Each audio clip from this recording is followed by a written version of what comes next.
जय श्री राधे दोस्तों, कैसे हैं आप सब। आशा करती हूँ आप सब स्वस्थ होंगे, मस्त होंगे, सुरक्षित होंगे। दोस्तों, आज का यह वीडियो उन सब के लिए बहुत ही खास है जिनके विवाह में लगातार विलंब होता जा रहा है, परेशानियाँ उत्पन्न हो रही हैं। बहुत उपाय कर लिए लेकिन कोई लाभ नहीं मिल रहा है। तो इस वीडियो को अंत तक ध्यानपूर्वक ज़रूर देखिएगा।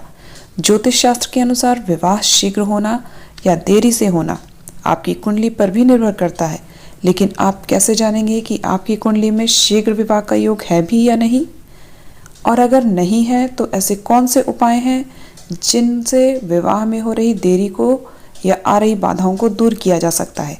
आइए जानते हैं ऐसे कौन से कारण हैं जिनके कारण विवाह में देरी हो रही है और उनका निवारण क्या है।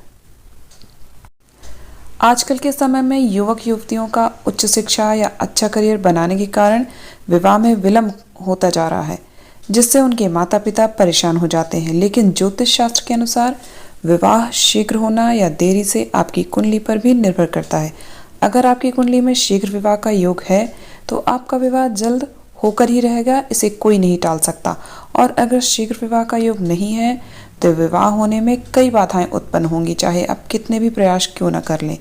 अगर आपने सही और सटीक उपाय नहीं किया तो विलंब आपके विवाह में जो विलंब हो रहा है वह लगातार होता ही रहेगा। लेकिन सवाल यह है कि आप कैसे जानेंगे कि आपकी कुंडली में शीघ्र विवाह का योग है भी या नहीं, और अगर नहीं है तो ऐसे कौन से उपाय हैं जिनसे विवाह में हो रही देरी को दूर किया जा सकता है। आइए जानते हैं ऐसे कौन से कारण हैं और उनका निवारण क्या है। कुंडली में सप्तम भाव बताता है कि विवाह का योग है या नहीं।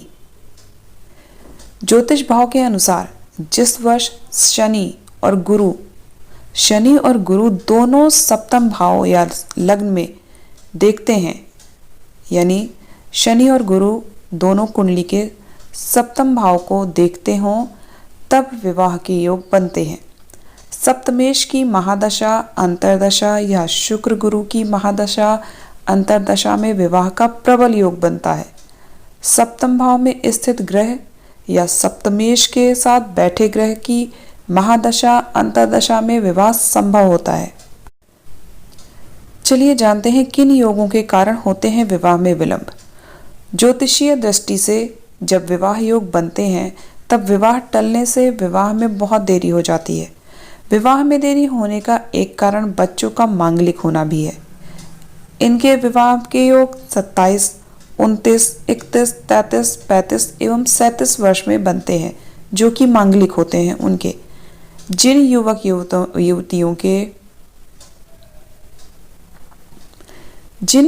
युवतियों के विवाह में विलंब हो जाता है तो उनके ग्रहों की दशा ज्ञात कर विवाह के योग कब बनते हैं जान सकते हैं। जब सूर्य, मंगल या बुध लग्न या लग्न के स्वामी पर दृष्टि डालते हों। सूर्य, मंगल, बुध लग्न या लग्न के स्वामी पर दृष्टि डालते हों और गुरु 12वें भाव में बैठा हो तो व्यक्ति में आध्यात्मिकता अधिक होने से विवाह में देरी होती है। लग्न प्रथम भाव में, सप्तम भाव में और 12वें भाव में गुरु या शुभ ग्रह का योग कारक ना हो और चंद्रमा कमजोर हो तो विवाह में बाधाएं आती हैं। सप्तम भाव में शनि, गुरु हो तो शादी देर से होती है। चंद्र की राशि कर्क से गुरु सप्तम हो तो विवाह में बाधाएं आती हैं। सप्तम में त्रिक भाव का स्वामी हो, कोई शुभ ग्रह योग कारक नहीं हो तो भी विवाह में देरी होती है। कुंडली के सप्तम भाव में बुध और शुक्र दोनों हो तो विवाह की बातें होती रहती हैं, लेकिन विवाह काफी समय के बाद होता है। ये प्रॉब्लम खासकर सबके साथ देखी जाती है कि विवाह की बातें तो हो रही हैं लेकिन बात फाइनल नहीं हो पाती है। तो उसका कारण यही होता है कि सप्तम भाव में बुध और शुक्र दोनों होते हैं। चौथा भाव या लग्न भाव में मंगल और सप्तम भाव में शनि हो तो व्यक्ति की रुचि शादी में होती ही नहीं है।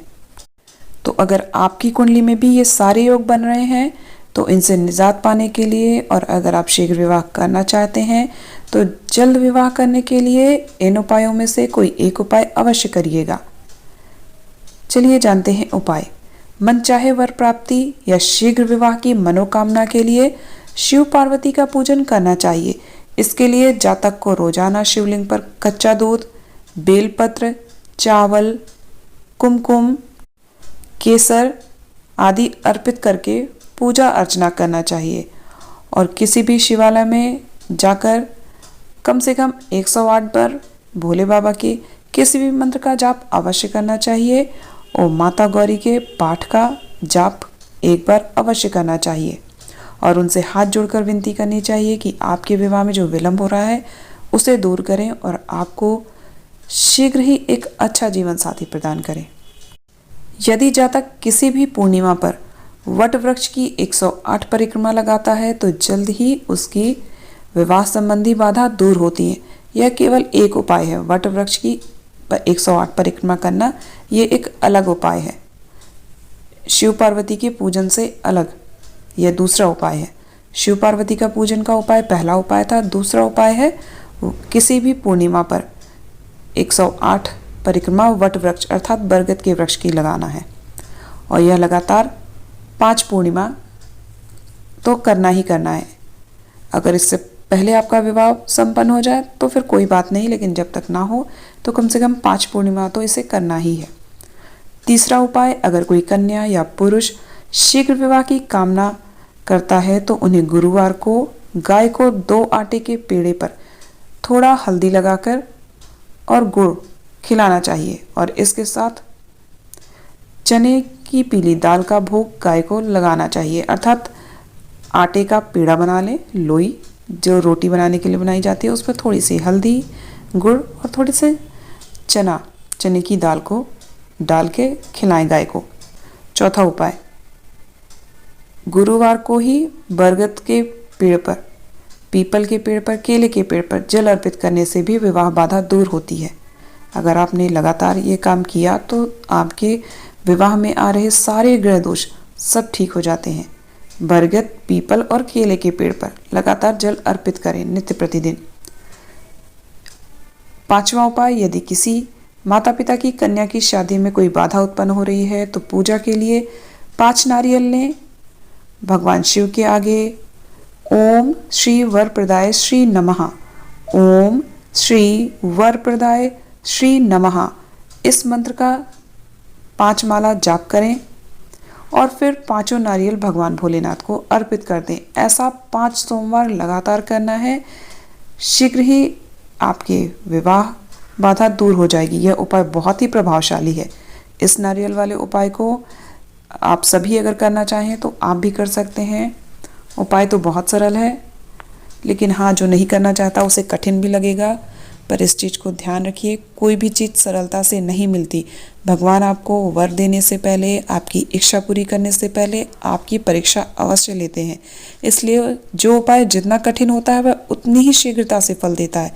इसलिए कभी भी कोई भी उपाय बताया जाए तो उसका ऑप्शन मत ढूंढिए कि हम ऐसा नहीं कर पाएंगे तो क्या ऐसा कर सकते हैं, हम ये चीज़ नहीं कर पाते हैं तो क्या हम वो चीज़ कर सकते हैं। ऐसा बिल्कुल भी नहीं करना है। कोई भी ऑप्शन नहीं ढूंढा जाता। जो चीज़ जैसी बताई जाए उसे वैसा ही उसी तरह से करें, उसका कोई विकल्प ना ढूंढें, तभी उपाय फायदा करते हैं। अन्यथा भगवान भी कहेंगे ठीक है, तुम उपाय कर रही हो, तुम्हारे बगल वाले ने तुमसे थोड़ा सा ज़्यादा उपाय किया तो मैं तुम्हारे हिस्से का भी आशीर्वाद उसे ही दे देता हूँ। तो ऐसा बिल्कुल मत करिएगा। बताए गए उपाय को पूरी श्रद्धा और विश्वास के साथ नियम पूर्वक करिएगा जैसा बताया गया है। उम्मीद करती हूँ आपको वीडियो समझ में आया होगा, उपाय अच्छा लगा है। अगर वीडियो अच्छा लगा है तो प्लीज़ इसे लाइक, सभी के साथ शेयर, चैनल को सब्सक्राइब ज़रूर कीजिएगा जिससे कि आगे आने वाली वीडियोस के नोटिफिकेशन आपको समय पर मिलते रहें, आप उनका लाभ उठा सकें। कमेंट बॉक्स में हर हर महादेव ज़रूर लिखिएगा। मिलते हैं नेक्स्ट वीडियो में नए उपाय के साथ। तब तक आप सब हंसते रहिए, मुस्कुराते रहिए, खुश रहिए। हर हर महादेव, जय श्री राधे।